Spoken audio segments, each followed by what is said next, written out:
quero apresentar o palestrante e amigo Pedro Paulo de Abreu Manso, que possui doutorado e mestrado em Biologia Celular e Molecular pelo Instituto Oswaldo Cruz, Fiocruz, graduação em Ciências Biológicas pela Universidade Federal do Rio de Janeiro, é técnico em Histologia pela Escola Politécnica de Saúde Joaquim Venâncio, atualmente é tecnologista em Saúde Pública da Fundação Oswaldo Cruz e professor docente 1 na Secretaria Estadual de Educação do Estado do Rio de Janeiro. Ele é docente permanente do Programa de Pós-Graduação em Biologia Celular e Molecular do Instituto Oswaldo Cruz, responsável técnico pela plataforma de microscopia confocal e superresolução da Fundação Oswaldo Cruz, tem experiência na área de morfologia, com ênfase em virologia, patologia, histotecnologia, morfologia comparada e microscopia fotônica, com o tema imunofluorescência. Muito obrigada, professor Dr. Pedro Paulo Manso. Eu que agradeço, Andressa, não sei se vocês me ouvem bem, todo mundo me ouve bem. Agradecer o convite, Andressa, os organizadores, né? Agradecer também a todos que estão participando dessa live. Eu vi a belíssima palestra da Luzia, estou vendo que está sendo um sucesso, muita gente participando. Então, para mim é uma alegria estar aqui, né, nesse evento de divulgação científica, de divulgação de conhecimento, né, um evento gratuito. Então, parabéns aos organizadores. Deixa eu colocar aqui a minha apresentação. Então, vamos lá, pessoal. Bom dia a todos. Então, a nossa palestra, a parte que me cabe hoje, né, é falar um pouco sobre imunofluorescência. Né? Essa semana, nós comemoramos 120 anos do Instituto Oswaldo Cruz, né, instituição que eu trabalho, instituição que me formou também. Então, eu gostaria, antes de começar essa palestra, né, de dar parabéns a todos os funcionários e alunos do Instituto Oswaldo Cruz, essa casa dedicada à ciência. Bom, imunofluorescência é uma técnica que utiliza elementos do sistema imune, né, os anticorpos, marcados com fluoróforos para identificar constituintes teciduais e celulares, né, in situ. O que quer dizer isso? Você tem anticorpos, a reação entre o antígeno e o anticorpo é uma reação bastante específica. Então, desde o início do desenvolvimento dessa técnica, se buscou utilizar essa afinidade e especificidade, né, que é representada muitas vezes pela chave fechadura, né, de um anticorpo em reconhecer seu antígeno, como uma forma de identificar elementos, né, celulares. Então, esses anticorpos, eles podem ser revelados de várias formas. Então, você tem a imunohistoquímica, que utiliza uma reação enzimática para identificar o local onde esse anticorpo está reagindo, né? E você tem radioensaios, você tem radioisótopos e você tem a imunofluorescência. A imunofluorescência, que é o que eu vou falar hoje, utiliza a fluorescência, os fluoróforos, para, então, identificar o local onde esses anticorpos estão reagindo, ou seja, a presença desse antígeno.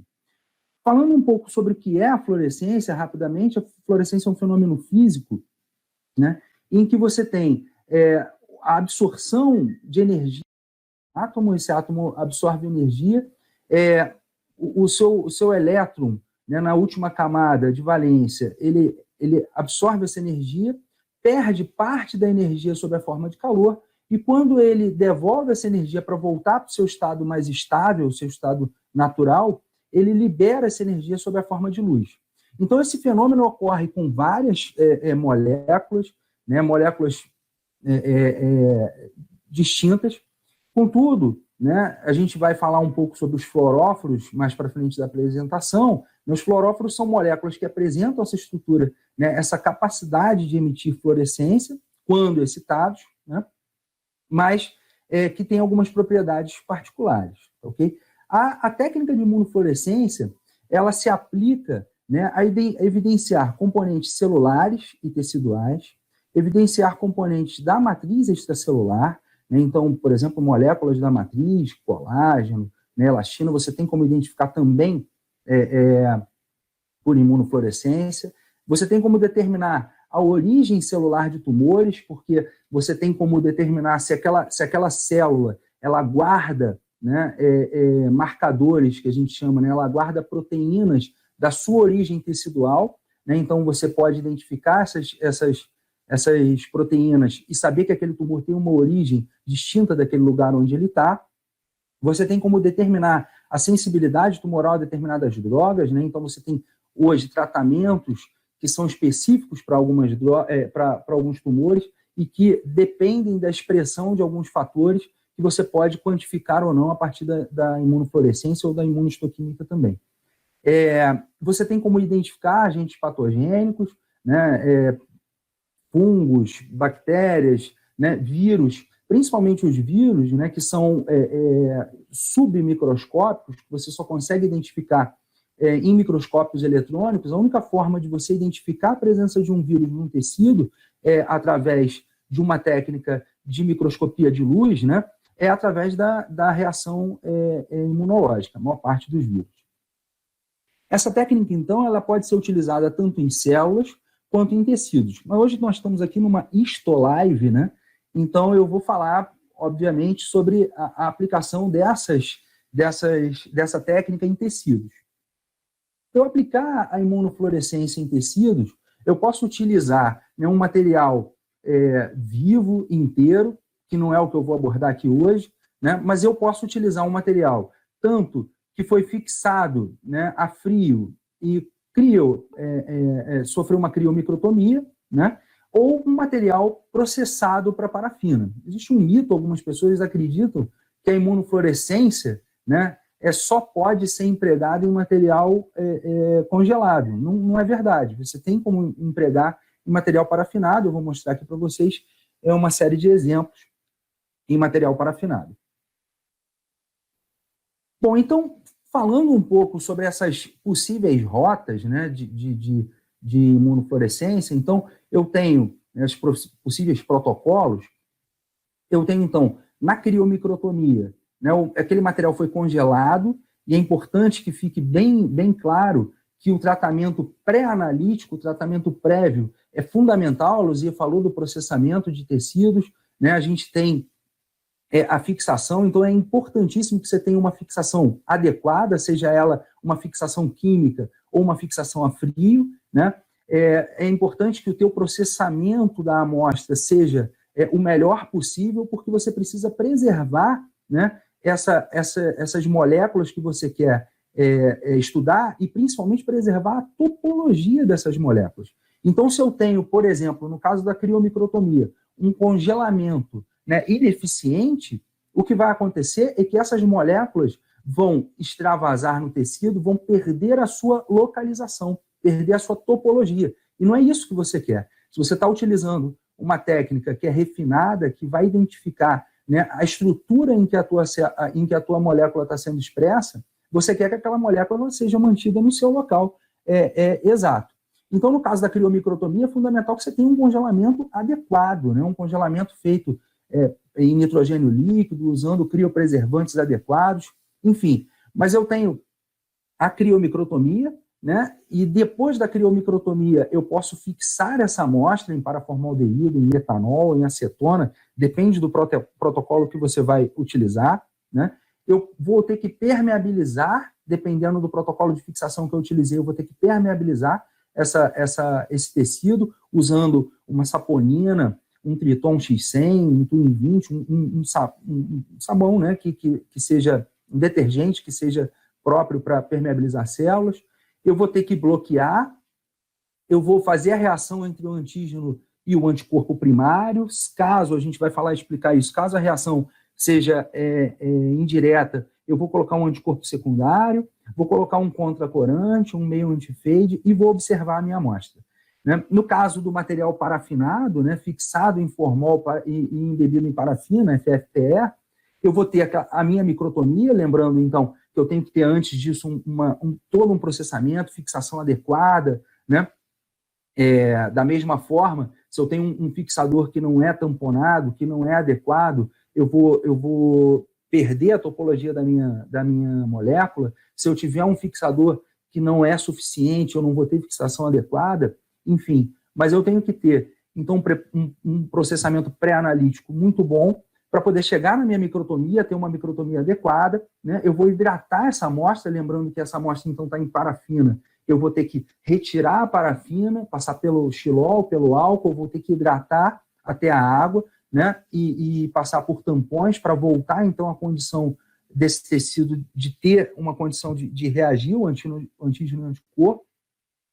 Eu vou usar uma recuperação antigênica, né, que é um processo que a gente vai discutir. Eu vou ter que usar também uma solução de bloqueio, reação antígeno-anticorpo primário, reação antígeno-anticorpo secundário, né, contracorante, meio antifade e observação. Então, esses caminhos, né, que, embora tenham um início diferente, né, a partir do bloqueio eles são semelhantes. E eu quero, então, discutir com vocês alguns pontos, né, nesse protocolo, nessa sequência de técnicas que você vai ter que realizar para fazer imunofluorescência. Eu quero, então, destacar com vocês alguns pontos que eu acho relevantes e que eu acho que cabem uma discussão. Então, a primeira coisa que eu vou falar é o que é importante durante a microtomia, né, que eu tenho que tomar cuidado quando estou fazendo uma microtomia para imunofluorescência, diferente daquilo que eu estou fazendo uma microtomia ou uma criomicrotomia normal para uma coloração convencional, ou um diagnóstico convencional. A primeira coisa, eu tenho que usar lâminas adesivadas, que a gente chama popularmente, né? Essas lâminas adesivadas podem ser compradas, né, prontas, ou elas podem ser feitas no seu laboratório, né, utilizando soluções como o silano, né, como a polielisina, que são substâncias que vão conferir cargas ou conferir elementos adesivos à tua lâmina, que vão reter o corte ali e impedir que o corte caia. Lembrando que durante o processo da imunofluorescência ou da imunohistoquímica, isso também se aplica à imunohistoquímica, né, eu tenho uma série de reações que são muito agressivas ali ao tecido, com aumento de temperatura, dependendo das condições, ou mesmo com tempos prolongados do corte estar embebido em uma solução líquida. Então, isso faz com que, certamente, o seu corte sofra um processo que pode se descolar da lâmina. Então, eu preciso usar adesivo para que isso seja mantido. Agora, eu não posso usar a albumina, que é um adesivo convencional utilizado em histologia, né? Por quê? Porque a albumina é uma proteína carregada que vai ligar os seus anticorpos ali, né? Inespecificamente pode ligar, né? E no caso da imunofluorescência ainda tem um fator que ela pode conferir algum grau de autofluorescência na sua lâmina, tá certo? Outro cuidado durante a microtomia é utilizar lâminas sempre novas ou armazenadas adequadamente, né? Lâminas cortadas novas ou armazenadas adequadamente. Eu trouxe aqui um artigo bem interessante, né, em que o grupo fez um teste colocando lâminas. Eles cortaram as lâminas, né, colocaram lâminas próximo a uma janela, pegando a luz do sol, debaixo de uma luz incandescente, uma luz fluorescente, né, guardadas numa gaveta no escuro e guardadas no escuro a 4 graus. Tá? E o que ele fez? Eles fizeram uma imunohistoquímica, que no caso não é uma imunofluorescência, mas se aplica da mesma forma, 1 dia, 3 dias, 1 mês, 3 meses, 5 meses, 8 meses, 10 meses e 12 meses após o corte. Tá? Então eu não vou entrar em detalhes em cada marcador desse, mas aqui você tem marcadores convencionais que são aplicados em histologia e no diagnóstico, e você pode ver que esses marcadores, com o passar do tempo, eles vão sendo perdidos, né, na condição de iluminação, a temperatura ambiente, e na condição de luz a 4 graus, a luz fluorescente. Então, quanto mais assim, o verde não perdeu, né, laranja, vermelho, escuro, quanto mais escura a cor, né, você tem maior perda do antígeno, quando comparado àquela amostra feita logo após o corte, né, 1 dia após o corte, você tem perda da fluorescência. Então, o que eu quero ressaltar aqui, né, é que as lâminas elas devem ser cortadas para a imunofluorescência, para a imunohistoquímica, até, assim, o ideal é que você corte 1 dia antes do procedimento, tá certo? No máximo 1 dia antes. Agora, se você precisar guardar essa lâmina, no caso de quem corta controles, por exemplo, para estocar esses controles, Esses controles eles devem ser guardados a 4 graus e no escuro, para que você mantenha por maior tempo possível a tua intensidade de fluorescência. Um outro aspecto que a gente vai falar aqui, ressaltar, é a recuperação antigênica. Tá? Primeiro ponto, você vai reparar que no protocolo de criomicrotomia não tem recuperação antigênica. Eu sei que alguns grupos fazem recuperação antigênica, inclusive em criomicrotomia, tá certo? Mas, sob o ponto de vista teórico, pelo menos, isso não faz tanto sentido, porque a recuperação antigênica ela tem a função, né, de eliminar as pontes, né, de metileno, que a gente vai discutir já já, formadas durante a fixação de um aldeído, né, de fixadores aldeídicos. No caso, o formol é um fixador aldeídico. Então, para que serve a recuperação antigênica? Para expor os epítopos ocultos pelas ligações cruzadas, são chamadas de ligações crosslink, provocadas pela fixação de fixadores aldeídicos. E assim, dessa forma, aumentar a imunorreatividade. Essa recuperação antigênica pode ser feita por métodos enzimáticos, como a tripsina, a pepsina e a proteinase K, né? E é importante saber que essas enzimas elas vão quebrar ligações peptídicas e vão romper ali, junto com essa quebra das ligações peptídicas, também as ligações de metileno que o formol fez com as proteínas. Agora, por um outro lado, elas também vão digerir o tecido. Então, você tem perda de morfologia tecidual, tá? Contudo, né, alguns anticorpos só funcionam através desses métodos mais agressivos, podemos dizer assim, né?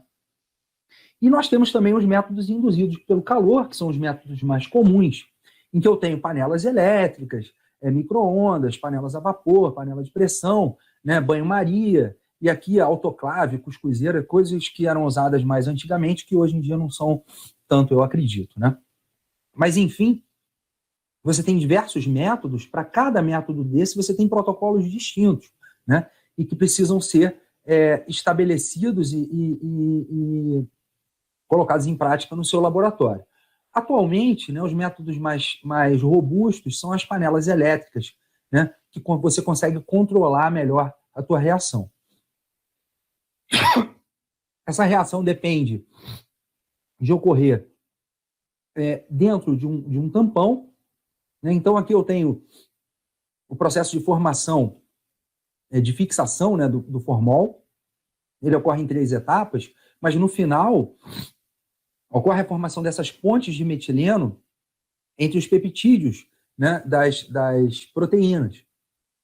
E essa formação faz com que a proteína se inovele, né, mais e acaba mascarando antígenos que estavam aparentes inicialmente quando a proteína estava em seu estado natural.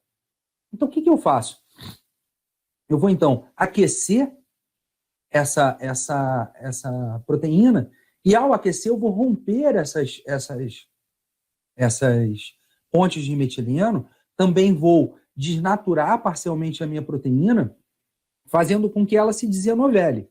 E o reinovelar que vai acontecer com o resfriamento depende, né, do pH do tampão.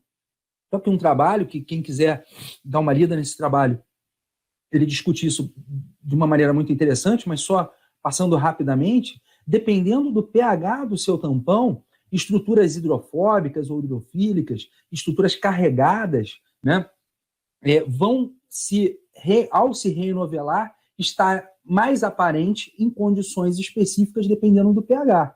Então, o que eu quero mostrar para vocês é que não existe um tampão universal para fazer recuperação antigênica. Não, você tem que testar para cada anticorpo que você utiliza e assim padronizar a técnica para aquele anticorpo, né, um tampão ideal.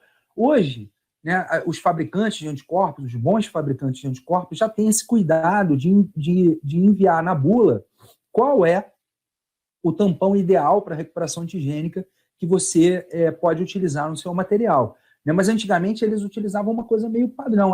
Tampão citrato pH 6. Ok, mas será que é isso mesmo? Não, você precisa testar. Então, é bom que você teste em diferentes tampões. Então, aqui tem alguns exemplos, eu fiz EDTA pH9, o citrato pH6, o EDTA pH8, né? Existem outros menos comuns, mas o fato é que você precisa testar em diferentes pHs a sua recuperação antigênica para ver em qual condição o antígeno que você está procurando fica melhor evidenciado, tá certo? Dessa forma, você vai fazer o quê? Você vai evitar falsos negativos, você vai fazer com que a sua proteína fique mais... o teu gasto com anticorpo fique menor, né? Enfim, tudo melhora. Então, passando, além da recuperação antigênica, passando de etapa, eu vou falar do bloqueio, que eu também gostaria de citar, discutir um pouco com vocês. Por que eu preciso bloquear uma amostra, né? O tecido ele é carregado e muitas vezes os seus anticorpos eles vão reagir com essas cargas que tem no tecido, tá? Ele vai interagir com essas cargas. E dependendo da condição de lavagem, de tampão que você use, esses anticorpos não vão ser lavados após interagir com essas cargas. E você vai ter uma reação ali inespecífica, tá certo? Outro aspecto é células, né, principalmente macrófagos, que têm receptores FC. Então, dependendo da condição, então você tem aqui, né, o seu antígeno, o seu anticorpo vai reconhecer o seu antígeno normalmente, ok. Agora, se você tiver cargas ou receptores FC, eles podem interagir com o seu anticorpo, fazendo uma reação inespecífica, tá certo? Então, você precisa proteger esses sítios utilizando soluções que vão inibir essa interação por carga ou essa interação por receptor FC. No caso da interação por carga, o que a gente usa normalmente é o BSA, né, a albumina bovina, e no caso do receptor FC, você pode usar um soro normal de algum animal ou, preferencialmente, mas aí torna um pouco mais cara a tua reação, um soro normal da espécie que você está usando o teu anticorpo secundário. Bom, esses bloqueios podem ser comprados comercialmente, hoje existem boas soluções de bloqueio comerciais, né? Mas se você precisar fazer ela em casa, né, a gente usa lá no laboratório 2% de leite, que é filtrado depois de diluído, tem aquele mito, né, tem que ser o leite Molico, enfim, é o que a gente usa, não querendo fazer propaganda da Molico, acho que ela não precisa da minha propaganda, enfim, mas 2,5% de albumina bovina e 8% de soro fetal bovino ou soro de cabra. Tá? É o que a gente usa lá no laboratório, funciona bem.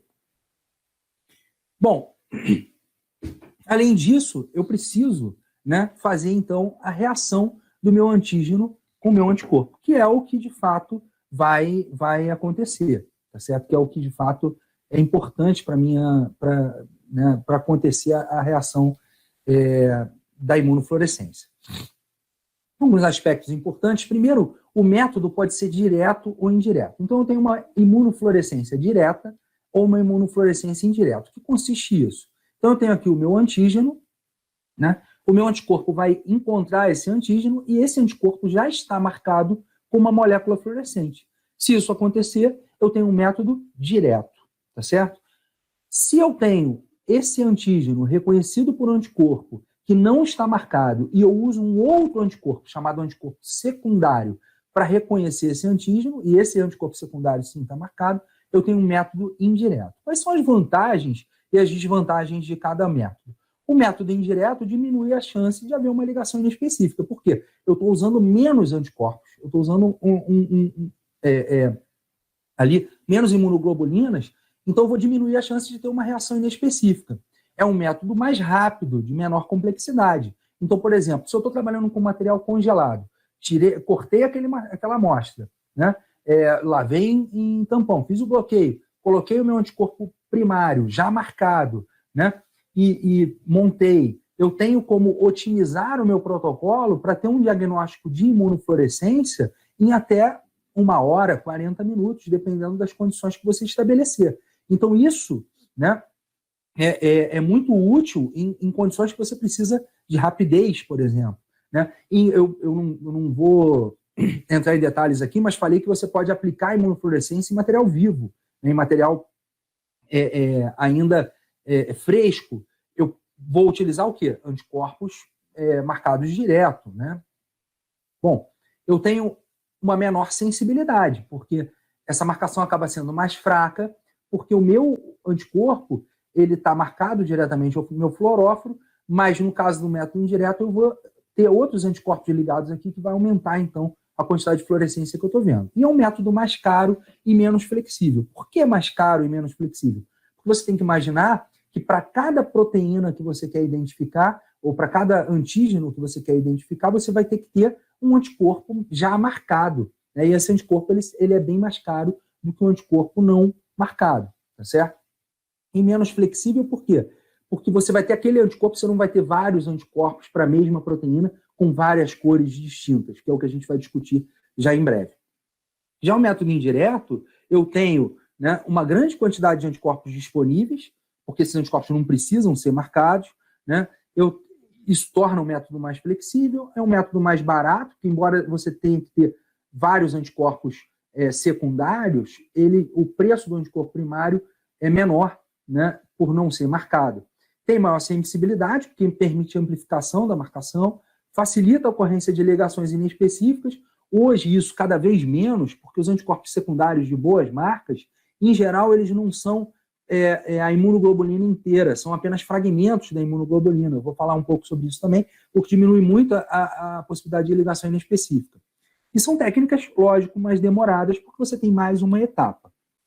Esses anticorpos que eu utilizo, eles podem ser monoclonais e policlonais, né? Então, uma discussão bem rápida sobre isso, né?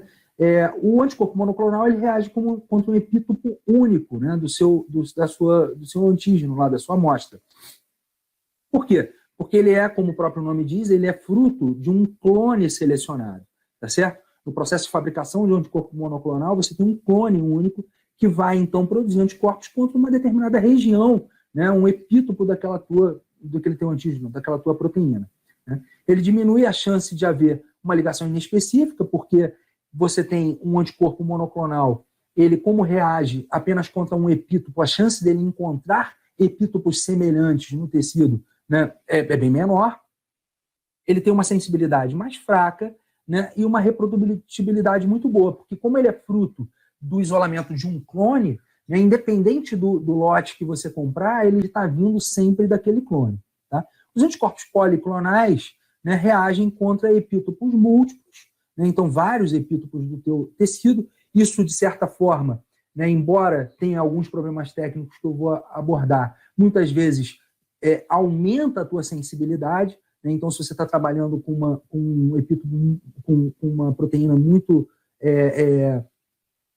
de baixa expressão, você aumenta muito a tua sensibilidade, né? Então, mas, por outro lado, aumenta a chance de haver uma ligação inespecífica, né? Tem maior sensibilidade e a reprodutibilidade pode variar de acordo com o lote.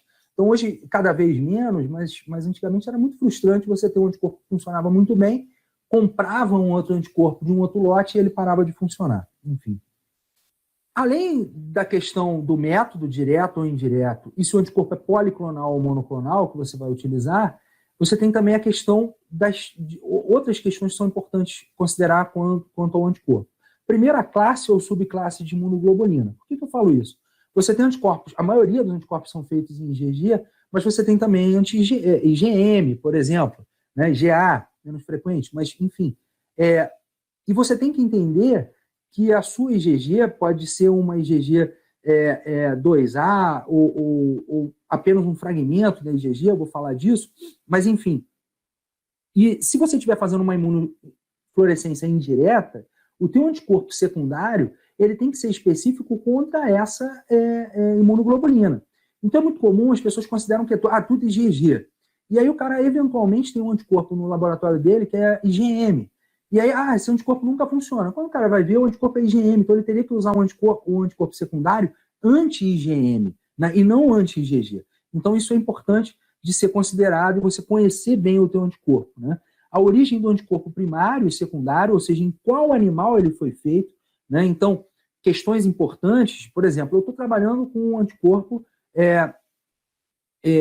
feito em camundongo, né? Se eu for utilizar esse anticorpo feito em camundongo, eu vou ter problemas, né? Existem métodos já hoje para resolver isso, mas o fato é que você pode ter problemas com isso se você não prestar essa atenção, né? Você tem um anticorpo, você vai fazer uma reação, a gente vai discutir um pouco isso melhor, mas você vai fazer uma reação e usar dois anticorpos primários feitos no mesmo animal, né? Então você tem que se atentar para a origem do animal em que o anticorpo foi produzido e para a espécie-alvo, tá? Isso quando é possível, tá legal? Então, você tem que entender que os anticorpos são feitos, por exemplo, anticorpo antitubulina humana, anticorpo antitubulina de coelho, tá certo? Então, os anticorpos, eles são feitos com uma proteína-alvo, tá certo? De uma espécie-alvo.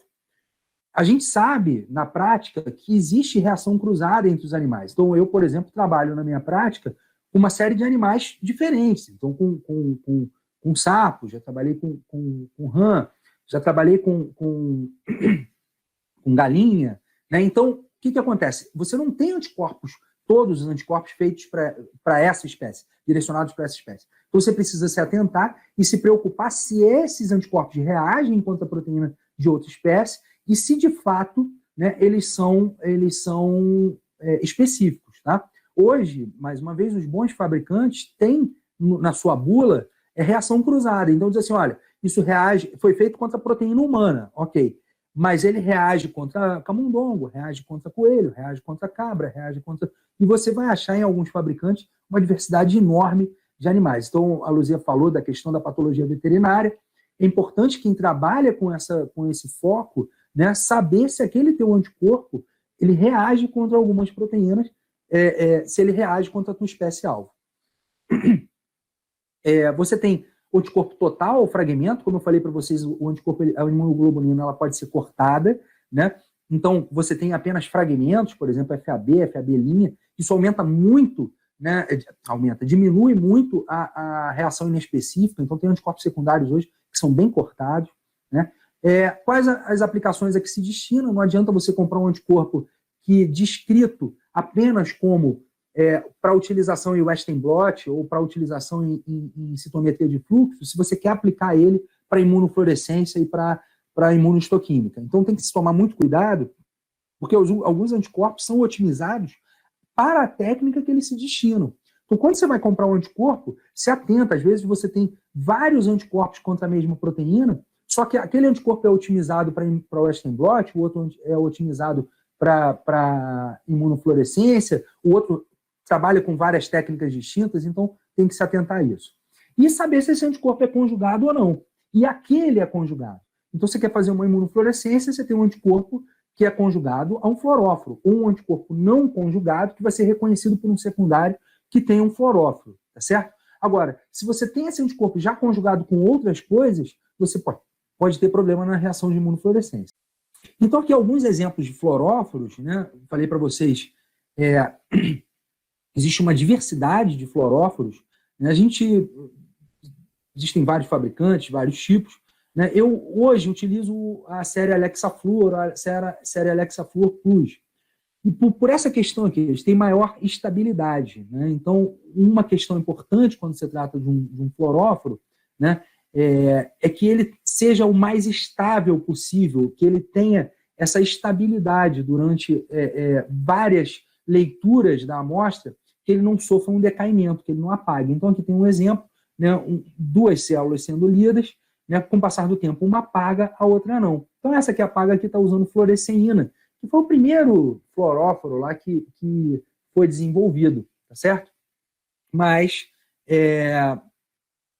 hoje ela é muito pouco estável. Outra coisa importante quando se fala de fluoróforo é que muita gente utiliza fluoróforos que são desenvolvidos e aplicados para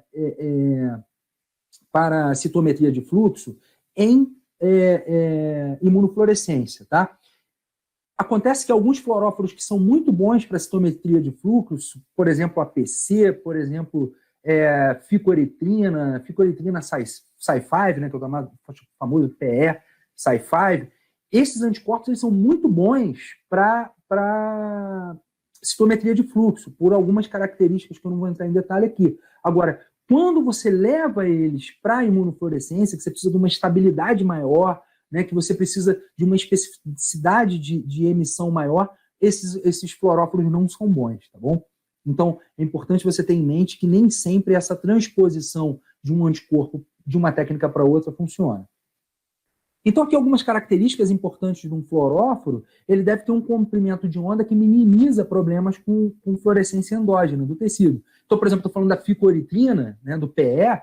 O PE ele é ótimo para citometria de fluxo, mas ele é péssimo para imunofluorescência. Por quê? Porque a faixa de emissão dele coincide exatamente com a faixa de emissão de uma série de proteínas endógenas no tecido, né, e que você não vai conseguir distinguir bem, tá certo? A não ser que a tua marcação esteja muito clara, tá certo? E como eu falei para vocês, diversas substâncias são fluorescentes. Então, por exemplo, eu tenho aqui a água tônica, ela é fluorescente. Quando iluminada com uma luz, né, ultravioleta, ela emite lá uma fluorescência preponderantemente azul. Mas essa fluorescência não é estável o suficiente, né? Ela não é curta o suficiente para ser usada como um fluoróforo. Tá certo? Então, para que seja um fluoróforo, e mais, para que seja um bom fluoróforo para imunofluorescência, ele deve ter o mínimo de overlap com outros fluoróforos. Então, aqui eu tenho 3 fluoróforos distintos, olha, um 488, um 546 e um 647. Eles têm picos de excitação e emissão bem distintos, eles não sofrem quase overlap. Então, eu consigo excitar e ler esses fluoróforos com filtros específicos e não ter o que a gente chama de crosstalking, que é a sobreposição dessas fluorescências. Ele deve ter um alto brilho, né, que tem a ver com quantum yield, coeficiente de excitação. Não vou entrar no detalhe físico disso, mas é o quanto de energia você precisa dar e o quanto essa quantidade de energia é devolvida em fluorescência, né? E ele deve ter um mínimo de decaimento. Bom, então eu vou fazer um exercício aqui com vocês. Imagina que eu tenho eu quero identificar num tecido humano uma proteína A e uma proteína B, certo? Então eu vou começar com essa proteína A. Eu tenho que ter um anticorpo, no meu caso aqui, um IgG de camundongo ante o antígeno A humano, tá certo? Então eu estou guardando aqui a questão da espécie alvo, eu estou lembrando aqui da espécie onde é produzido, e eu tenho então esse anticorpo. Esse anticorpo está complexado, ele está ligado a um Alexa Fluor verde. Então, quando eu quando eu fizer a reação de imunofluorescência, esse anticorpo, né, dando tudo certo, ele vai reagir, né, contra o meu antígeno A, e eu vou ver aonde está o meu antígeno A de uma maneira fluorescente verde. Agora eu quero reconhecer esse antígeno B, né? Eu vou usar, então, um anticorpo de camundongo, anti-antígeno B humano, tá certo? Complexado a um fluoróforo distinto, um fluoróforo diferente, né? De uma cor diferente, que no caso aqui é o Alexa Fluor 546. Eu botei uma série de interrogações aqui, né? Por quê? Poxa, algumas pessoas vão estar perguntando assim, poxa, você está usando 2 anticorpos de camundongo? 2 anticorpos da mesma origem? Botei isso aqui de propósito para a gente discutir pelo seguinte: isso é uma outra vantagem de eu estar usando uma técnica de imunofluorescência direta, tá certo? Nesse caso aqui, como eu não tenho um anticorpo secundário, eu posso ter um anticorpo feito na mesma espécie. Não é bom que eu faça isso para evitar possíveis precipitações por aglutinação. Não sei se é aglutinação o termo correto, mas enfim, eles se ligarem especificamente. Mas o fato é que, nesse caso, eu poderia, tá? Diferente de uma técnica indireta. E aí meu anticorpo, então, vai reconhecer o antígeno B, e eu tenho, então, onde eu tenho o antígeno B, uma fluorescência vermelha. Por outro lado, se eu tenho, né, uma técnica indireta, e eu quero reconhecer o mesmo antígeno A e o antígeno B, então eu tenho um anticorpo, uma imunoglobulina de camundongo anti-antígeno A humano, tá certo? Ela vai reconhecer o antígeno, e após ela reconhecer o antígeno, eu não consigo identificar onde ela está marcada, tá certo? Até essa etapa eu não consigo ver essa reação. Por quê? Porque esse anticorpo não está marcado a nenhuma molécula fluorescente ou nenhuma enzima. No caso aqui, eu estou usando para reconhecer o antígeno B, um IgG de coelho. Não posso utilizar o mesmo IgG de camundongo anti-antígeno B. Por quê? Porque quando eu colocar o secundário, é preciso que eles reconheçam um e outro distintamente. Se eu colocar os dois com a mesma origem, quando eu colocar o secundário anti-camundongo, vai ficar tudo da mesma cor, tá certo? Então eu usei aqui um IgG de coelho anti-antígeno B humano. Para reconhecer essas moléculas, eu vou usar Então, um IgG, no caso aqui de cabra, anti-IgG de camundongo, então um animal distinto que foi feito contra o anticorpo de camundongo, né? Marcado com Alexaflor 488. Aqui eu tenho um IgY, né? A IgY é uma imunoglobulina de aves, né? De galinha, que é muito parecida com o IgG, mas enfim, não vou entrar nesse detalhe, mas que para imunofluorescência e para imunistoquímica é muito específica. Então, podendo optar por anticorpos feitos em galinha, você opte porque você vai ter um bom anticorpo. Mas enfim, um IgY de galinha anti-IgG de coelho, marcado com fluoróforo 546. E daí cada um vai reconhecer o seu alvo. E aí você vai ter, então, onde o teu antígeno A verde e o teu antígeno B vermelho, ok? Nota que, por exemplo, eu não poderia utilizar um anticorpo primário feito em cabra. Por que eu não poderia utilizar um anticorpo primário feito em cabra nessa condição aqui? Porque o meu secundário que reconhece o camundongo é um anti-IgG de cabra.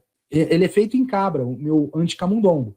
Aí, se eu tivesse um galinha anti-cabra aqui, esse galinha anti-cabra ia reconhecer esse anticorpo de cabra aqui secundário também, e você ia ter uma marcação colocalizada erradamente, tá certo? Então, são alguns detalhes para a gente fazer esse exercício de pensar como essas coisas, esses conceitos que eu estou apresentando funcionam. Então, a ligação entre o antígeno e o anticorpo, ela é influenciada por uma série de fatores. Eu vou citar 3 fatores importantes. O primeiro é a temperatura, e ela pode variar de acordo com a técnica que você está usando. Então, eu posso usar a reação antígeno-anticorpo por 2 horas a temperatura ambiente. Obviamente que isso não é o ideal, porque a temperatura ambiente hoje no Rio de Janeiro é uma, né? Para quem está me assistindo aí em Pernambuco, certamente é outra. Para quem está assistindo essa live e no Rio Grande do Sul, certamente é outra. Então, o que é temperatura ambiente, né? Então, não é boa essa técnica, embora seja utilizada algumas vezes. Então, eu tenho como padronizar isso em estufa a 37 graus por 1 hora ou em geladeira, né, a 4 graus overnight. O que acontece é que temperaturas mais altas agilizam, ou seja, tornam a técnica mais rápida, né, agilizam a reação antígeno-anticorpo, mas, por um outro lado, tornam a técnica um pouco menos específica, tá certo? Então, quando você trabalha com anticorpo, principalmente o primário, overnight a 4 graus, você tem uma reação bastante limpa, bastante específica. Por quê? Porque você está evitando, você está diminuindo, né, a reação, a velocidade dessa reação, né, diminuindo, tem um nome específico para isso que não está me vindo agora na cabeça, né, a avidez dessa reação, perdão, e isso faz com que você tenha também uma especificidade maior. Já o pH, né,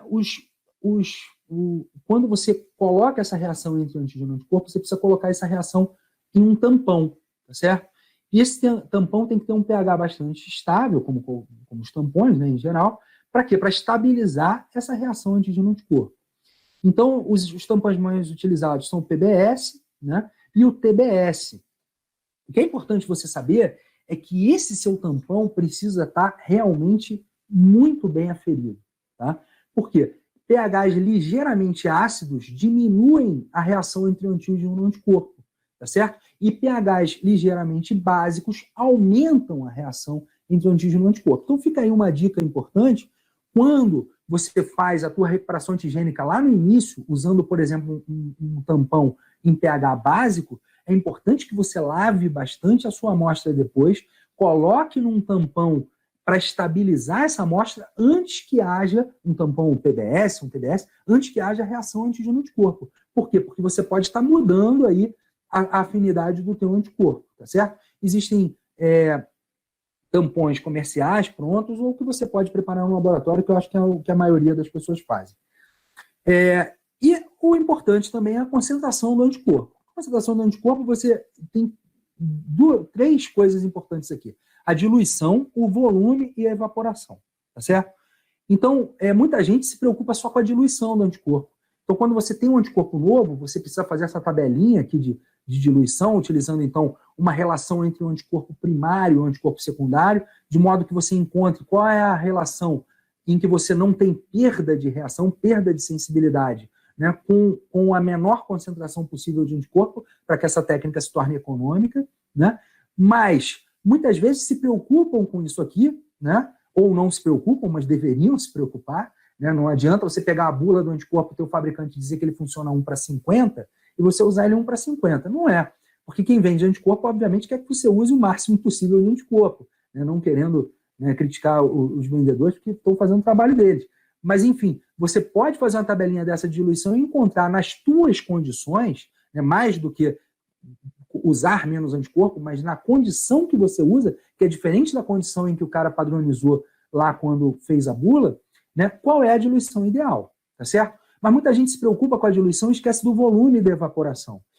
Então, quando você trabalha com um anticorpo numa concentração, é importante que você use sempre o mesmo volume. Então padronizei 100 microlitros por corte, ou menos, ou mais. Estou usando aqui um volume aleatório, tá certo? Então usei 100 microlitros por corte. Então eu padronizei aquele anticorpo naquela diluição, naquele volume, tá? E aí um dia eu resolvo economizar, né, anticorpo e vou usar 50 microlitros. Ora, se o corte tiver o mesmo tamanho, mais ou menos a mesma quantidade de antígeno ali disponível, você está diminuindo muito a quantidade de anticorpo disponível. Então a relação entre antígeno e anticorpo disponível vai mudar, tá certo? Então é importante considerar o volume e também a evaporação. E aí a evaporação, todo mundo sabe que a reação antígeno-anticorpo tem que ser feita sempre em câmara úmida. Tá? Eu peguei um exemplo aqui de câmara úmida, mas você pode produzir a sua câmara úmida num Tupperware e tal, como muita gente faz, tá ok? Bom, dando sequência, eu acho que eu já passei do meu tempo, eu tenho, então, além da reação do antígeno e do anticorpo, eu posso usar um contracorante. Então, quando você está fazendo uma imunohistoquímica, por exemplo, você usa a hematoxilina, como um contracorante. Você pode usar o verde-luz também, cada um usa uma técnica diferente, mas o mais comum é a hematoxilina. Agora, e quando eu uso a imunofluorescência? Eu tenho contracorantes distintos para a imunofluorescência, tá certo? E aí você tem uma grande vantagem também. Por quê? Eu posso usar tanto contracorantes, né, como corantes convencionais, como o azul de Evans. Então aqui eu tenho uma fibronectina em verde, uma reação antígeno-anticorpo, e eu tenho aqui em vermelho esse azul de Evans, que me dá uma visão, né, um panorama geral, porque esse corante ele se liga a todas as proteínas, então eu tenho uma visão geral aqui do meu tecido. Então eu sei onde está aqui o epitélio e tal. Então eu consigo diferenciar as estruturas teciduais. Agora eu posso usar marcadores específicos, tanto marcadores nucleares, existem vários, o mais comum é o DAP, mas tem o RUSH, o Cytox, o TOPRO, o TOTO, de várias cores distintas. Em geral, esses marcadores nucleares são intercalantes de DNA, então eles se ligam à molécula de DNA especificamente, e é bom você tomar cuidado com isso, porque esses corantes são bastante tóxicos, né? E você pode usar também probes para estruturas intracelulares específicas. Então, eu posso marcar moléculas de citoesqueleto, eu posso marcar organelas. Então, eu tenho corantes específicos para retículo endoplasmático, complexo de Golgi, e todas as organelas. Então, aqui tem uma variedade, né, de corantes para organelas. Então, aqui eu tenho um exemplo. Então, eu estou marcando... Aqui não tem antígeno-anticorpo. Aqui teria só uma coloração de fundo, vamos dizer assim. Então, eu tenho um núcleo marcado em azul, né, com o DAP. Eu tenho uma faloidina, que é uma droga que se liga aos filamentos de actina, em vermelho. E tenho em verde aqui o BODIP, que vai se ligar, né, a corpúsculos lipídicos, a estruturas lipídicas dentro da célula. Enfim, então se você quer localizar a sua molécula fluorescente com uma estrutura intracelular, você tem uma variedade de marcadores que vão servir como contracorantes, que vão determinar onde a tua molécula está. E também muito importante o meio anti-fading, né? Todo mundo não, né? A gente sabe que quando eu trabalho com imunofluorescência, um dos problemas, e eu discuti um pouco com vocês quando falei de fluoróforo, é que, com o passar do tempo, esse fluoróforo vai perdendo a sua capacidade de gerar fluorescência, tá certo? Então, eu tenho aqui a excitação, perda sob calor, emissão de luz. Excitação, perda sob calor, emissão de luz. E parte, em determinado momento, né, isso vai variar de fluoróforo para fluoróforo, ele perde essa capacidade de emitir luz e entra para um estado, um meta-estado, que vai emitir fosforescência ou não vai emitir luz nenhuma, que não é a luz que você está captando, tá certo? Então você perdeu, popularmente a gente fala que aquele fluoróforo queimou, tá? E como é que você diminui esse processo de queima do fluoróforo? Usando um meio anti-fade. Então o meio de montagem para fluorescência é um meio especial. Você não pode, como na imunohistoquímica, desidratar, né, passar pelo xilol, depois clarificar e montar em um meio comum. Não. Uma vez terminada a imunofluorescência, uma vez terminada a reação antígeno-anticorpo e a tua reação de contracoloração, se você for utilizar, você vai colocar, então, um meio anti-fade e montar. Pronto. Não vai desidratar, não vai fazer nada. Por quê? Porque esse meio anti-fade, né, os agentes desidratantes tirariam o seu fluoróforo, né, a maior parte dos fluoróforos, mas esse meio de montagem especial que a gente usa em imunofluorescência, que é um meio hidrofílico, né, em geral ele é feito por glicerol, tampão e um anti-fade, ele vai evitar que a sua fluorescência seja perdida, que ocorra a queima do teu fluoróforo. Então, em geral, esses anti-fades são antioxidantes, tá? Como ácido ascórbico, N-propilgalato, parafenileno-diamina. Esses aqui são os mais da antiga, os mais baratos, né, e que tem alguns problemas. E você tem os comerciais, uma infinidade de comerciais, eu citei 2 aqui, o Prolong Gold e o VectaShield, que são, na minha opinião, os mais estáveis. Então, quais são as características importantes de um meio de montagem para fluorescência anti-fading? Ele tem que ter um índice de refração o mais próximo possível, né, do índice de refração do vidro, né? E esses anti-fadings buscam esse índice de refração. Eu trouxe 2 exemplos aqui. Então, por exemplo, o VectaShield H1000, que é muito popular, ele tem um índice de refração 1.44, ainda um pouco distante de 1.52. Né? O Prolong Gold tem um índice de refração 1.46. Só que isso após 160 horas de polimerização. A gente vai chegar nesse detalhe aí, vou falar já já. Né? Após 60 horas, ele só tem um índice de refração de 1.44. Existem outros anti-fadings comerciais também. O próprio Prolong tem o Prolong Glass, hoje, que é infinitamente mais caro, que tem o índice de refração semelhante, mais semelhante, próximo a 1.52. Agora, esses anti-fades aqui, existem anti-fadings, por exemplo, o VectaShield H1000 é um anti-fade não polimerizável, e existem os anti-fadings polimerizáveis, como o caso do Prolong. Tá? Então, o que é um anti-fading polimerizável e não polimerizável? Então, quando eu tenho um anti-fading polimerizável, como Prolong, eu vou colocar esse anti-fading entre lâmina e lamínula, vou montar com a minha lamínula, e após 160 horas, né, ou 60 horas, dependendo do tempo que você vai deixar lá do teu protocolo, mas isso é recomendado pelo fabricante, 160 horas, você tem a polimerização completa dele. Quando ele atinge a polimerização completa dele, você tem um índice de refração adequado. Então, por exemplo, eu estou fazendo uma imunofluorescência que vou precisar olhar na mesma hora que eu acabar de fazer imunofluorescência. Estou fazendo um corte congelado, preciso de uma imunofluorescência de resposta rápida. Eu vou usar um meio anti-fading polimerizável? Nunca. Né? Eu vou usar um meio anti-fading não polimerizável. Por quê? Porque eu não posso esperar o tempo de polimerização dele. Agora, eu quero fazer uma reação imunofluorescência para a minha tese, para o meu trabalho, e eu só vou analisar isso, posso analisar amanhã, depois de amanhã, então eu vou colocar o quê? Ele num meio polimerizável. Pedro, qual é a vantagem? Primeiro, essa lâmina ela vai se tornar, ela vai ficar estável por muito mais tempo, até 1 ano, tá certo? E mais, você não precisa usar nenhuma substância para prender a lamínula na lâmina, diferente do meio não polimerizável. Esses meios esses meios de montagem podem estar conjugados ou não ao DAP, né, a um marcador nuclear. Eu não gosto disso, tá? Existem aplicações específicas para isso, mas na minha rotina eu não uso, porque às vezes o DAP forma uma névoa, né, na lâmina, em condições distintas. E eu tenho que tomar cuidado também com a autofluorescência. Então eu falei desses meios de montagem anti-fade mais antigos. Então, por exemplo, a parafenileno-diamina, que é muito barata e é utilizada em muitos laboratórios ainda, ela tem um problema.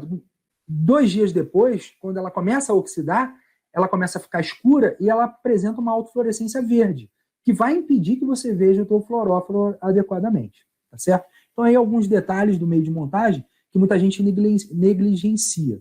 Então, se o meu meio de montagem é não polimerizável, eu preciso usar uma estrutura para aderir essa lamínula na lâmina, tá? O que, em geral, as pessoas usam é o esmalte.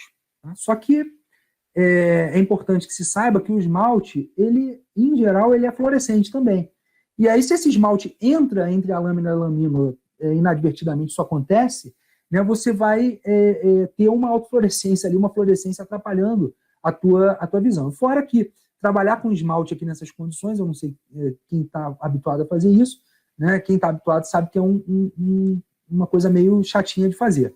Então, eu trouxe aqui uma coisa que eu aprendi e que é muito útil, que infelizmente é um pouco mais caro, mas quem pode, é utilizar um silicone de dentista. Né? Existem silicones para fazer curativo em dente, né? Que se eu tiver algum dentista e depois coloca uma especificação técnica melhor aqui na descrição, mas o fato é, esse silicone, você mistura duas soluções, ele vai polimerizar, você passa em volta do corte, isso não é autofluorescente, isso não entra debaixo da lamínula, ele faz uma montagem bacana e que você pode depois retirar e montar de novo se o teu anti-fading secar. Então você tem que tomar cuidado quando está trabalhando com meios não polimerizáveis, né? Porque ao montar a lâmina, você tem que remover, né, o tampão antes de montar a lâmina, sem deixar secar, obviamente, porque se secar você vai ter problemas ali, para que o tampão não interfira no meio no índice de refração do meio de montagem. Você tem que vedar adequadamente a lâmina para que esse meio de montagem não escape dali, né? Você tem que permitir que o meio de montagem, caso seja um polimerizável, que ele polimerize corretamente e evitar, obviamente, as bolhas que vão causar artefatos que na imunofluorescência são até mais graves do que na microscopia de luz convencional, porque acaba ocorrendo desvios, né, na luz, refração na luz, e você não consegue ver a tua lâmina adequadamente. Então, aqui já encerrando, eu vou... a gente está falando muito de imunofluorescência e algumas pessoas que trabalham com imunohistoquímica exclusivamente podem estar pensando, poxa, Pedro, mas tudo que você está falando, ou quase tudo, se aplica à imunohistoquímica. De fato, se aplica, são técnicas muito semelhantes. O que é diferente é só o meio em que você vai revelar, né, essa reação entre o antígeno e o anticorpo. Agora, embora sejam muito semelhantes, elas têm aplicações e vantagens e desvantagens, né, entre cada uma, aplicações distintas e vantagens e desvantagens para cada uma dessas técnicas. Então, por exemplo, eu estou falando da imunofluorescência, ela permite múltiplas marcações conjugadas. Você pode usar 4 marcadores, 5 marcadores, dependendo do número de fluoróforos distintos que você tenha e da forma como você consiga conjugar isso, né? Em marcações diretas, indiretas, enfim. Mas o fato é que você consegue múltiplas marcações. Eu consigo múltipla marcação imunistoquímica? Consigo, mas é um trabalho muito maior, né? E aumenta muito a chance de você ter uma reação não muito específica. É um método mais rápido, né? A imunofluorescência é mais rápida que a imunistoquímica. Ela permite o uso de métodos em microscopias avançadas. Talvez, para mim, aqui seja a grande vantagem da imunofluorescência. Especialmente para quem trabalha com pesquisa, né? Hoje existe uma infinidade de técnicas em microscopia de fluorescência, né? Microscopia confocal, microscopia de fluorescência convencional, FRAT, FREP, FLIM, microscopia de super resolução. Todos esses tipos de microscopia utilizam, né, fluoróforos como base do seu princípio físico de aplicação. Então, quando você usa a imunofluorescência, você consegue aplicar técnicas mais avançadas de microscopia, né? Permite imageamento em vivo, diferente do que da imunohistoquímica, né? Agora, por outro lado, esses microscópios especiais são bastante caros, né? Então, um microscópio de fluorescência simples, por mais simples que ele seja, ele é bem mais caro do que um microscópio de bancada convencional que você vai ter lá para olhar o teu HE, que serve também para utilizar na tua imunistoquímica. Ela tem uma menor sensibilidade, isso é questionável, mas o fato é que a imunistoquímica hoje você tem polímeros muito interessantes para a imunistoquímica, que também tem para a imunofluorescência, mas acaba perdendo um pouco o sentido, acaba sendo menos sensível. Agora, você tem uma especificidade maior, principalmente por conta do fundo. O fundo na imunofluorescência é muito melhor do que o fundo na imunistoquímica, tá? Porque você tem um fundo preto que realça, né, ali a tua reação. A imunistoquímica tem alta sensibilidade, por conta desses polímeros que eu falei para vocês agora, comerciais, né, que a maioria dos grupos usam. Não depende de microscópios especiais, então são vantagens. Ela permite uma lâmina permanente, diferente da imunofluorescência, por melhor que o seu meio de montagem seja, com 1 ano você perdeu essa imunofluorescência, tá? A lâmina de imunistoquímica ela é permanente, então isso é um problema para quem trabalha com diagnóstico, precisa guardar aquela lâmina como memória, né, daquele diagnóstico. É uma técnica mais demorada, né, depende do número maior de reagentes. Vê qual técnica se aplica melhor à tua condição. Então, eu trouxe aqui alguns exemplos do nosso grupo, né, de imunofluorescência. Então, aqui, talvez a grande aplicação da imunofluorescência. Então, eu estou trabalhando aqui com um embrião de galinha, né, e o nosso interesse ali era ver as células marcadas com o vírus da febre amarela, que estavam infectadas com o vírus da febre amarela. Então, se você olhar aqui, em verde você tem o vírus da febre amarela. Então, eu estou aplicando em quê? Identificar um agente patogênico. Mas mais do que identificar esse agente patogênico, o que eu estou fazendo aqui? Eu estou avaliando em que condições, em que ambiente esse agente patogênico está. Então, o que eu fiz aqui? Eu usei uma marcação de miosina, porque se tratando de um embrião, eu quero saber se essa fibra muscular já é madura ou não. Então, eu tenho uma marcação de miosina, eu tenho uma marcação de PAX7, que vai mostrar células, né, mesenquimais já comprometidas com a linhagem miogênica, e eu consigo mostrar que esse vírus infecta essas células, tá certo? Que expressam esse PAX7. E, ao mesmo tempo, eu tenho a marcação nuclear aqui, me permitindo, então, ver, né, um panorama geral desse núcleo, ver que tem células em apoptose, etc.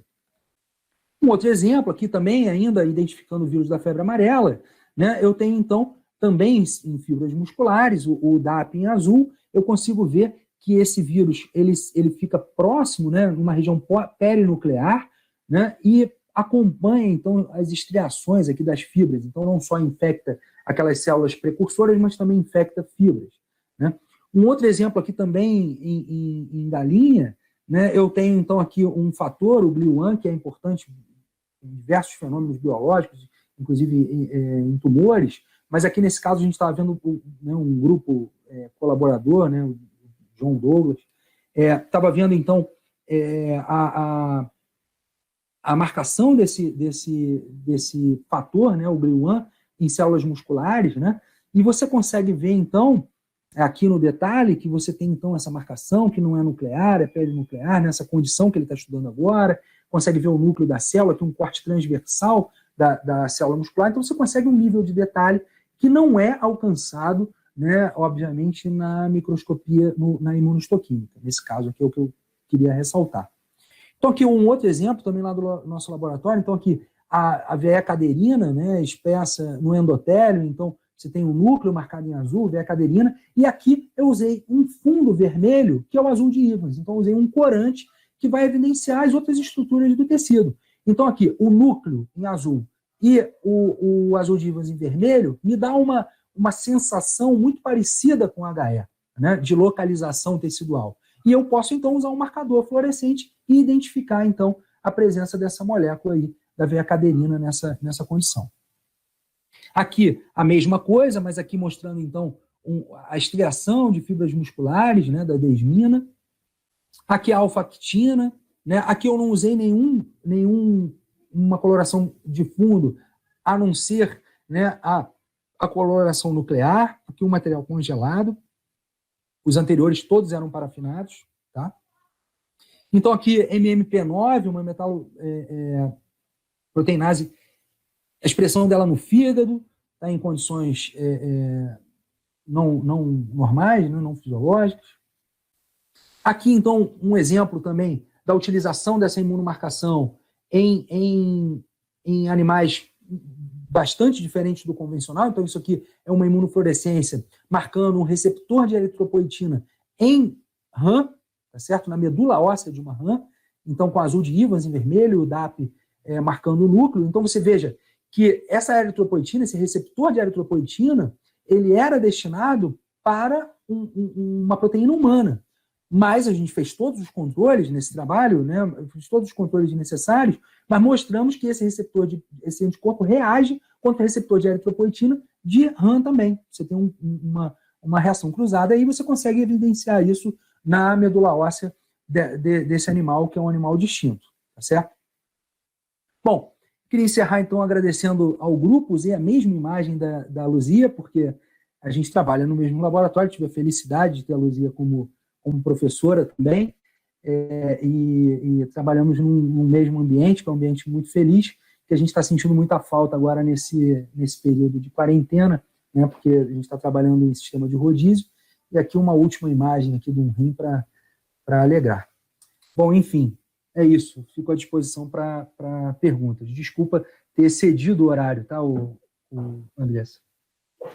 Pedro, muito obrigada, viu, por compartilhar o conhecimento, e foi perfeito. Muito obrigada mesmo, né? Todos estamos gratos. Temos algumas perguntas, né? A Rita de Cássia, que está nos vendo pelo YouTube, embora você já tenha respondido, só para a gente fixar isso para ela. Ela pergunta quanto tempo ela pode guardar os controles de imunofluorescência. Ela se refere a um controle o controle para ela ainda não feita a lâmina ou já feita a lâmina? Não entendi. Porque então, vou responder nas duas condições. Isso. Tá? Então, se eu estou trabalhando, por exemplo, cortei várias lâminas de um mesmo controle, tá? Para não ter que ficar cortando toda vez que eu vou fazer, eu tenho aquele controle positivo lá sempre cortado. Tá? Eu imagino que ela esteja se referindo ao controle positivo. Se eu guardar no escuro, né, e a 4 graus, ou seja, na geladeira, eu consigo guardar por alguns meses, tá? Mas eu recomendo, dependendo do grau que você precisa desse controle positivo, do grau de especificidade desse controle positivo, que você não deixe por muito tempo, tá? Porque você tem um decaimento da expressão de proteínas, algumas proteínas são mais sensíveis, né? Então, assim, já de cara, por exemplo, um CD30 é extremamente sensível, você vai perdendo isso com o tempo, né? E o controle positivo numa reação de CD30, quem trabalha com patologia sabe a importância de um controle positivo, porque você dizer que não tem aquela célula ali faz uma diferença muito grande, né? E é uma célula que você vai achar em algumas condições bem raras, né? Então, o teu controle positivo precisa ser bom para isso. Então, eu recomendo que você guarde a 4 graus no escuro por alguns meses só, por 3 meses no máximo, eu acho. Agora, isso você vai ter que ver para cada antígeno que você trabalha, tá? Pensando numa reação já feita, então fiz uma imunofluorescência e quero guardar aquela lâmina ali ou aquele controle como uma memória, tá? Eu consigo guardar nesses antifadings comerciais polimerizáveis que eu citei, né? Eu tenho experiência de 1 ano e meio eu consigo guardar, tá legal? Não mais que isso. Agora, uma reação forte, você vai perdendo a fluorescência ali com o tempo, o fluoróforo vai sim oxidando. Então, de fato, se você precisa ter uma memória muito longa daquilo ali, eu te recomendo que faça a imunistoquímica. Tá? Obrigada, Pedro. Temos mais uma pergunta do Leandro Alves dos Santos, que está no Meet, aqui conosco. Ele pergunta se é seguro usar a fluorescência de forma quantitativa. Ótima pergunta, excelente pergunta. Então, vamos entrar numa aplicação e aí pensar mais na questão da construção dos microscópios e tal. Então, vou tentar... É uma pergunta bem complexa, mas que vale a pena. Olha só, quando eu falo de fluorescência, tá, existem vários trabalhos que mostram quantificação de intensidade de fluorescência. Tá? Vários trabalhos. Eu não gosto disso. Tá? Então, na minha experiência, não é bom. E eu posso até ousadamente dizer para você que isso está errado. Tá legal? Por que eu acho que está errado? Quando eu trabalho com a quantificação de intensidade, e veja bem, intensidade de fluorescência, imagina que eu tenho 3 lâminas distintas, ou 10, quando você fala quantificação, você trabalha com muito mais, 10, 30 lâminas distintas, em que eu quero, em condições diferentes, quantificar a intensidade de fluorescência ali. Quando eu vou quantificar essa intensidade, eu tenho como garantir que eu usei a mesma quantidade de antifading nas duas lâminas, eu tenho como garantir que o tempo de procura do que você quer ver, né, foi o mesmo, ou seja, o tempo de exposição a queima do fluoróforo foi a mesma, né? Eu tenho como garantir que eu estou trabalhando com as mesmas condições de espessura de lâmina, de lamínula, de tempo de exposição. Eu não tenho como garantir isso tudo, tá certo? Então, por mais que eu torne mais padronizado possível aquilo, eu não tenho como garantir. Então, quando eu trabalho intensidade de fluorescência, então, por exemplo, de 0 a 256 de intensidade de fluorescência, num caso eu trabalho com, eu tenho numa condição 70 e na outra 120, olha, eu tenho diferença. Não, isso é um gráfico que está te dizendo muito pouco, tá certo? Ele pode até ser usado como um apoio a uma interpretação qualitativa que você fez, mas nunca de maneira quantitativa. Agora, existe um outro tipo de quantificação, que não é a quantificação de intensidade, mas a quantificação de área de ocupação. Aí sim, aí você pode utilizar. Então, por exemplo, eu estou usando um marcador anti-colágeno 1 ou colágeno 3, e eu quero ver naquela condição de patologia se eu tenho mais acúmulo de colágeno ou não. Aí eu posso fazer por ocupação, por área de ocupação no campo, e não por intensidade de fluorescência. Não sei se eu respondi a pergunta, mas é dessa maneira. Certo. A Juliana Freitas... Desculpa, Andressa, eu preciso deixar claro uma coisa. Quando você está na mesma lâmina, então, por exemplo, eu fiz um escaneamento fluorescente de uma lâmina, de um mesmo paciente, feita na mesma condição, montada na mesma condição, e eu quero ver se eu tenho mais quantificação, 3 cruzes, 2 cruzes, aquilo que a gente trabalha às vezes. Aí sim, é diferente. Eu posso usar a quantificação de intensidade, porque eu estou trabalhando na mesma lâmina, na mesma condição, escaneada ao mesmo tempo, tá certo? Eu estou falando de comparando lâminas diferentes, condições diferentes. Perdão. Tá certo. Obrigada, Pedro, pelo esclarecimento. E a Juliana Freitas, no YouTube, ela pergunta se a albumina pode interagir, né, na lâmina por carga. Na verdade, a pergunta foi assim: a albumina bovina usada pode ter interação por carga? No caso, então, a albumina bovina ela é utilizada no bloqueio justamente para eliminar as cargas que estão presentes no tecido. Então, você usa aquela albumina, obviamente é uma proteína carregada, que, né, ela deve estar se fazendo a alusão de eu usar a albumina para aderir o corte. Se eu uso a albumina para aderir o corte, eu estou colocando aquela proteína ali de sua forma livre, né? Mas se eu estou usando no bloqueio, eu estou usando uma quantidade bem menor, obviamente, de proteína, e eu estou saturando os sítios de ligação de carga no tecido, né? E ao mesmo tempo estou lavando ali, tirando o excesso daquela albumina. Então a albumina que está ali já está ligada à carga do tecido, né, impedindo a ligação do antígeno anticorpo. Certo. E a Viqueline Namba pergunta, ela fala assim: se no seu laboratório você deixa a lâmina em temperatura ambiente um tempo de 1 hora após o corte em criostato para melhor adesão do tecido à lâmina silanizada, se você faz isso no seu laboratório.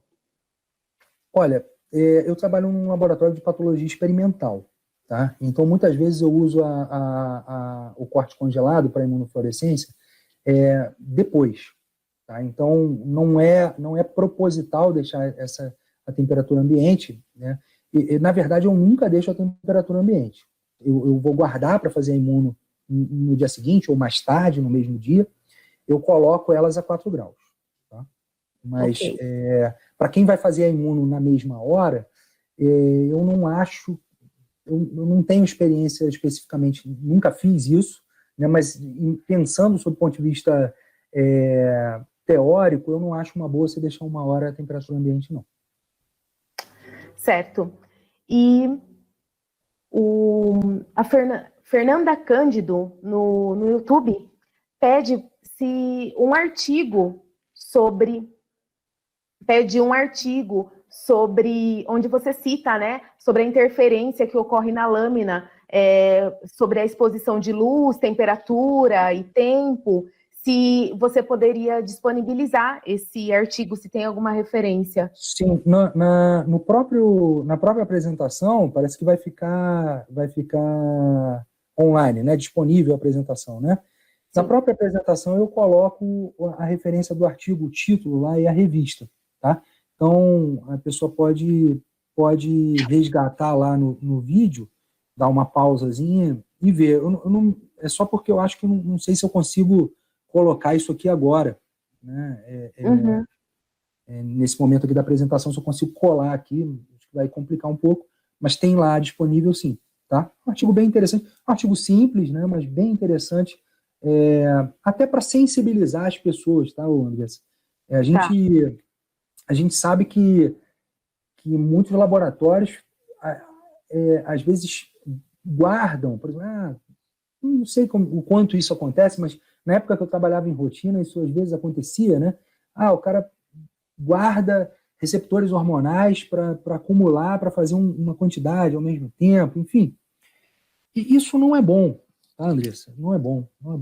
E esse tipo de artigo serve para quem trabalha como técnico, embasar, né, e mostrar para sua chefia, caso tenha uma chefia, ou mesmo para quem questione por que está cortando, né, por que está perdendo aquele tempo em cortar, né, especificamente no dia ou um dia antes, né, e mostrar que isso faz diferença no diagnóstico, vai fazer diferença na vida do paciente, em muitas condições. Certo. E as demais perguntas, Pedro, eu vou pedir para eles mandarem para o nosso e-mail do Histolives ou até direto, né, para o tem o meu e-mail aí na apresentação. E aí a gente repassa também, depende se for direto ou se for para o e-mail do Histolives, a gente repassa por conta do nosso tempo. Então, mais uma vez, eu quero agradecer, Pedro Paulo, muito obrigada pela sua disponibilidade em nos ensinar, né? Meu futuro professor de doutorado. Obrigada por tudo, viu? Andressa, eu que agradeço. Para mim, uma alegria participar. Foi uma iniciativa belíssima, tá, Andressa? Você já se destaca no meio desta tecnologia há muito tempo. Você é um profissional, uma das profissionais que eu admiro no Brasil, muito, tá certo? E você se destaca principalmente por essa tua busca em conhecer, essa busca em divulgar, né, a histotecnologia, e a histotecnologia no Brasil tem que ser muito grata a você, não só por essa iniciativa, mas por outras que você já teve, mas essa foi um gol de placa, assim, perfeito, tá certo? Muito bom. Parabéns, parabéns a toda a equipe, parabéns àqueles que patrocinaram de alguma forma essa iniciativa de vocês, né? Então, estão todos de parabéns e agradeço aí muito o convite e fico à disposição para as perguntas pelo meu e-mail e à disposição para vocês quando precisarem de qualquer coisa.